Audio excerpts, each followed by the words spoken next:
Exterior, road from ambush past. Day. Willard and Welk are galloping away from the ambush.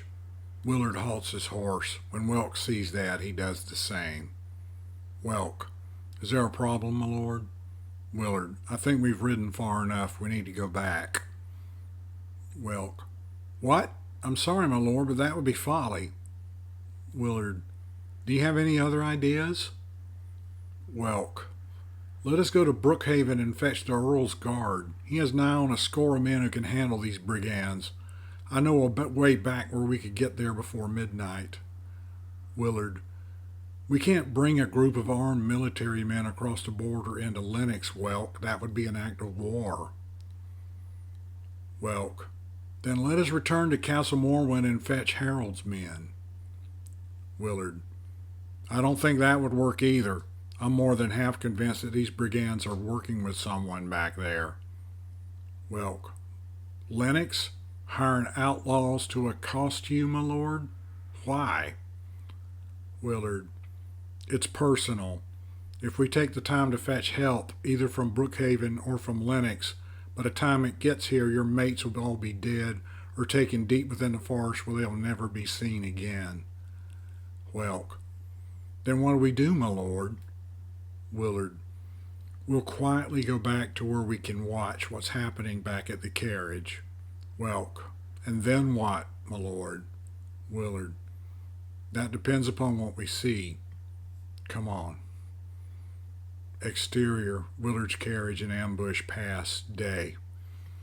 Roberts and his second in command, Wesley Fields, 28, look through the luggage atop the carriage for valuables. Roberts and Fields find a purse with some gold coins in it. Benjamin, Lasher, and Abraham are in a group on the ground being watched over by 5 men, their swords drawn. Hugo is stretched out on the ground nearby, with Biggs and the brigands who fell in the fight. Brigand 1, 30, is looking them over. He gets up and walks over to Abraham. Brigand 1.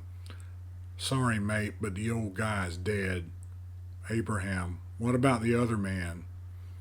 Brigand 1. He's hurt bad. He may not last the night. Roberts. What about our mates? Brigand 1. Dead, Henry. All of them. Fields. Bastards. Abraham. We weren't the ones who laid an ambush, mate. Roberts, holding up the purse. This should keep us in wine and women for a while. Fields opens a trunk and finds it's full of wine bottles. Fields. Not that we'll be needing to buy wine for a while. Fields opens another trunk. Fields. There's some fine clothes here, silk and whatnot. Roberts. Almost makes it worth our while. Almost. Roberts hops down off the carriage and draws his sword. Roberts to the guards. Blades up. The guards grab the 3 prisoners by their hair and pull them to their feet, holding the sword under their chins as Roberts approaches Biggs. He looks over at Abraham and grins, then draws his pistol and shoots Biggs in the head. Biggs spasms and dies. Roberts to Abraham. Oh, you hate me now, don't you? He walks over to Abraham. Roberts. I killed your mate. We'll leave him here to be picked over by the birds, just like you've done so to Elegon's enemies over the years. Left in the field to rot, right? Abraham. You bastard. I'm going to kill you. Mark my words. Roberts. I'm all a tremble. Your words are marked. Now, back on the ground. The guards force the remaining bodyguards to kneel on the ground. Abraham. What are you going to do with us? Roberts. Good question. I'm always in need of good men. Are you good men? Abraham. I'll never work for you. Roberts. I think everyone holding a blade on you now has said those very words to me. Now look at them. Fields. We could use some work, some help with this stuff. Roberts. Aye, there's an idea. You gents carry this loot back to our place for us. Abraham. And what after that? Roberts. After that? Who knows? Perhaps somewhere along the way you'll decide there are worse things than working for me. Exterior road just beyond Ambush Pass, day. Willard and Welk have found a place where they can observe the carriage unseen. They have a whispered conversation. Welk. That bastard murdered Biggs. Willard. I saw Mr. Welk. Keep your voice down. Welk. Looks like Hugo is dead too. Willard. I know. Oh my God, I know. Welk. What do you think they're going to do? Willard.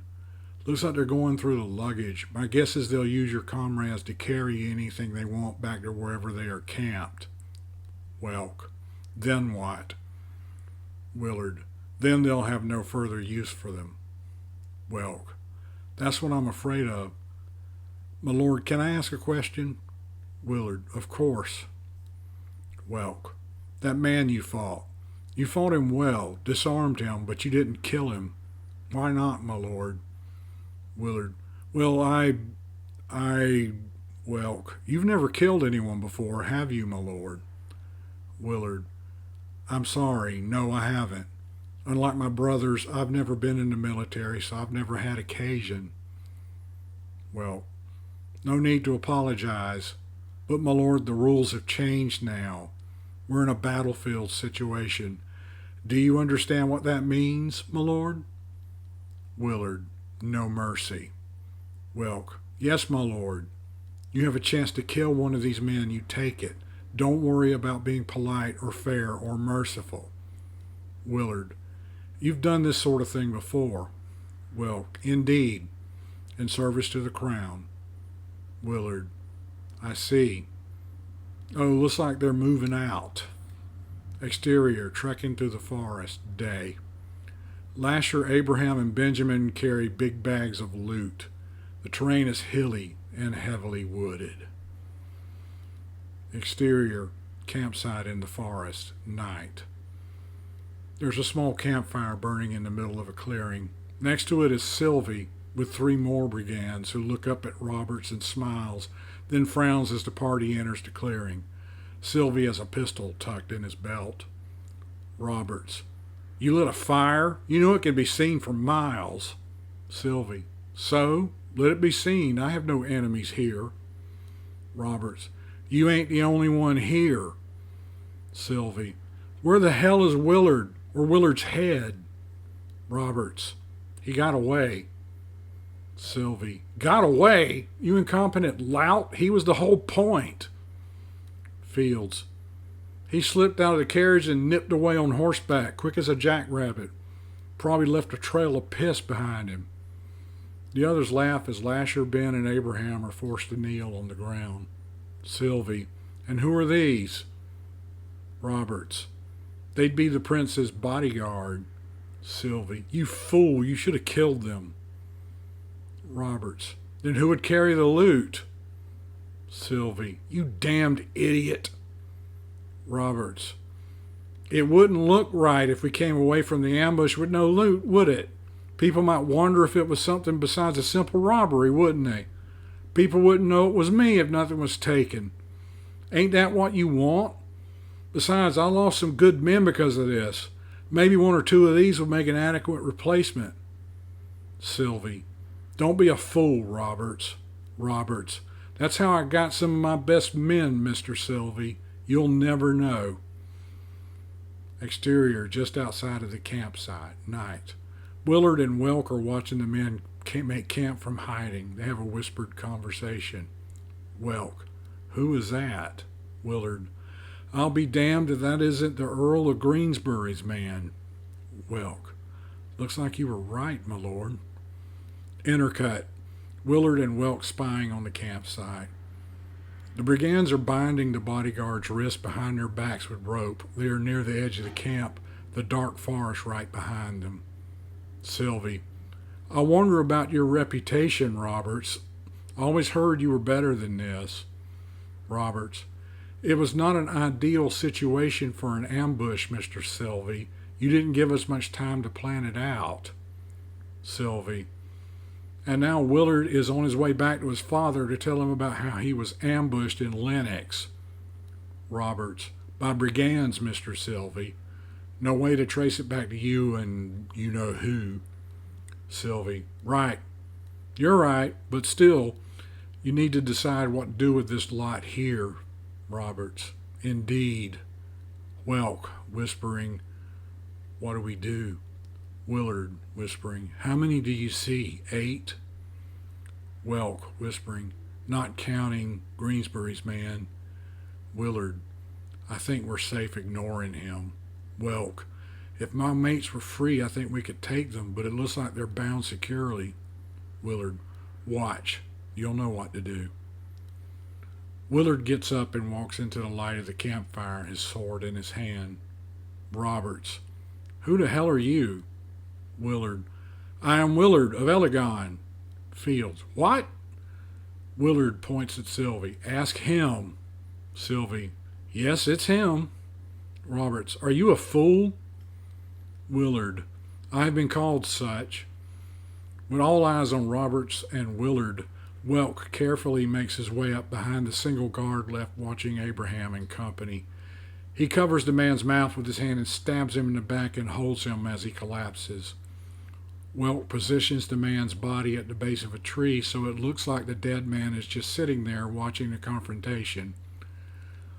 Welk kneels behind Abraham and cuts the ropes binding him, then hands him the dead man's sword. Roberts, well, this is an interesting development. Willard, it's me that you want. Here I am. You can let my people go. Sylvie, no, I'm afraid he can't. Roberts, he's right. You've all seen him, right? Can't have any witnesses because that would be a cause for war, wouldn't it, between Elegon and Lennox? Sylvie, like anybody cares what happens to this codswallop. Willard, I'll fight you for their freedom then. Roberts, you fight me? Willard, yes, unless the idea frightens you since you won't be able to hide in ambush this time. Roberts, well, I may as well have some fun earning my pay, right, mates? Robert's men laugh. Roberts and Willard face each other, blades drawn, and give a brief salute. All the men are watching intently. Interior training room at Castle Arden. Flashback day. Willard is practicing his sword fighting with Sir Patrick Rowland, 60, Elegon's master at arms. Sir Patrick, watch your feet, watch your feet. Balance, Willard, balance. Willard, I'm trying. Sir Patrick, distribute your weight evenly. Stand on the balls of your feet. You'll be able to move in any direction in an instant. Willard, yes, I think I see. They continue to fence, Willard actually able to parry some of Sir Patrick's attacks and riposte. Sir Patrick, that's it, that's better, much better, now you're getting it. Willard, yes, I see it, yes. The training continues, Willard getting better and better. Patrick baits him in a lunging, steps inside the lunge and hip tosses Willard onto the floor. Willard props himself up and finds Patrick's blade under his chin. Willard, what? You cheated. Sir Patrick, indeed I did, my prince. I'm not training you for a tournament where there are rules, scoring, referees. This is life and death. The only point is the blood of your enemy. The only prize is survival. There is no place for honor for someone who desires your death. Now get up. Let's try again. Exterior campsite, night. The outlaws are watching Willard's challenge with interest. They don't notice Welk working around the periphery of the camp, freeing the others. Roberts lunges and Willard engages him. They begin fighting. Abraham slips up behind one of the men who is isolated a bit from the others and stabs him with a dagger, taking his sword. Lasher does the same thing to another man, grabbing his sword. The others are still watching the fight. Willard uses his flashiest attacks to keep them interested. Because of this, Roberts almost gets through a couple of times. Roberts, oh, that fancy royal training. I can see you studied under Sir Patrick. Willard, indeed, good eye, Roberts. Roberts, he'll be disappointed when he hears of your efforts to show off. Willard, you're not a bad swordsman, Roberts. You fight like a Navy man. Roberts, I was a Navy man. Not saying which Navy, though. The fight continues, neither man gaining much of an advantage for a while. Finally, Willard gives Roberts an opening and Roberts takes it. Willard ducks inside the lunge and throws Roberts over his shoulder. When Roberts tries to get up, Willard kicks him in the head. Roberts falls on the ground. Willard stands over him, sword at his throat, as Roberts lies on the ground. Willard, I would ask if you yield, but then I saw you murder Mr. Biggs. Willard forces his sword through Roberts' chest. Then he withdraws it. Roberts, oh, basely done, Willie. Basely done. I am impressed. Roberts coughs and dies. While they stare, Benjamin, who had quietly slipped up behind one of the brigands, covers the man's mouth with his hand and stabs him. As the man falls, he grabs his blade. The man next to him turns and attacks him with his sword. Benjamin parries the sword with the dagger and Welk stabs the man from behind. Abraham is fighting with Fields. Fields, looks like I'm in charge now. Abraham says nothing, grimly and efficiently fighting Fields. Fields begins giving ground, intimidated by Abraham's skill and his cold and emotionless demeanor. Exterior woods outside a campsite. Night. Sylvie has fled into the woods but is watching from the shadows, pistol in hand. Exterior campsite in the forest. Night. Fields backs into a tree and can flee no further. Fields drops his sword and raises his hands. I yield. I yield. Damn it, I surrender. I can tell you who hired Roberts. I can tell you there's a single pistol shot and a bloody hole appears in Fields' forehead. Sylvie has slipped in and shot him from a few feet away. Then Sylvie flees back into the woods. Distracted by the shot, Benjamin gets stabbed in the chest by his foe, who is the last survivor. Abraham rushes up and runs the man through from behind. Benjamin sinks to his knees, looking at the blood pouring from his chest. Benjamin falls face first onto the ground. Willard and Abraham kneel next to him, turning him over. Benjamin, thank you, my prince. Thank you. Give my love to... Benjamin gasps out his last breath. Abraham, Benny. Willard, he was a good man. I'm so sorry, Bram. Abraham, indeed, he was one of the best. Now I got to tell his family. Willard, I'll go with you. We'll tell them together. Abraham, what, my lord? Willard, it's the least I can do. I'll go with you to tell Biggs's family, too, and I'll tell Hugo's sister. Willard crawls a short distance away and vomits into the grass. Abraham, my prince, are you all right? Welk, Roberts is the first man he's ever killed. Abraham, really? Welk, really. Abraham whistles, impressed. Exterior, farm of Larkin Hobbs, day. The carriage is parked out front, Welk holding the reins. Lasher waits by the open carriage door. The carriage itself is empty. Other people from Lorraine have come, attracted by the sight of the royal carriage. An old drunkard, 75, approaches the bodyguard and addresses Lasher. Old drunkard, I heard what happened. Prince Willie in there? Lasher, yes he is. Old drunkard, God, I bet he was pissing his pants when that Henry Roberts drew down on him. Good thing he had you boys handy to sort it out. Behind him, atop the carriage, Welk is reaching for his sword. Lasher catches his eye and gives him a very slight shake of the head. Welk relaxes reluctantly. Willard and Abraham emerge from the house, Larkin, Abigail, and Julia following. They all have tears in their eyes. Willard approaches Lasher, the drunkard making a hasty departure. Willard, Corporal? Lasher, yes, my lord. Willard, where is Mr. Biggs's family?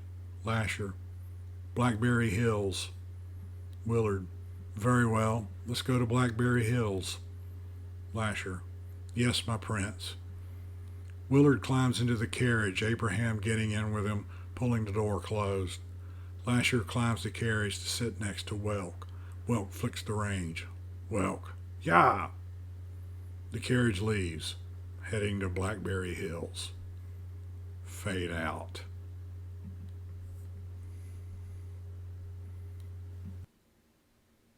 Hello, this is J. Franklin Evans. Thank you for listening to this episode of Stories That Suck. Did this story suck? Let me know.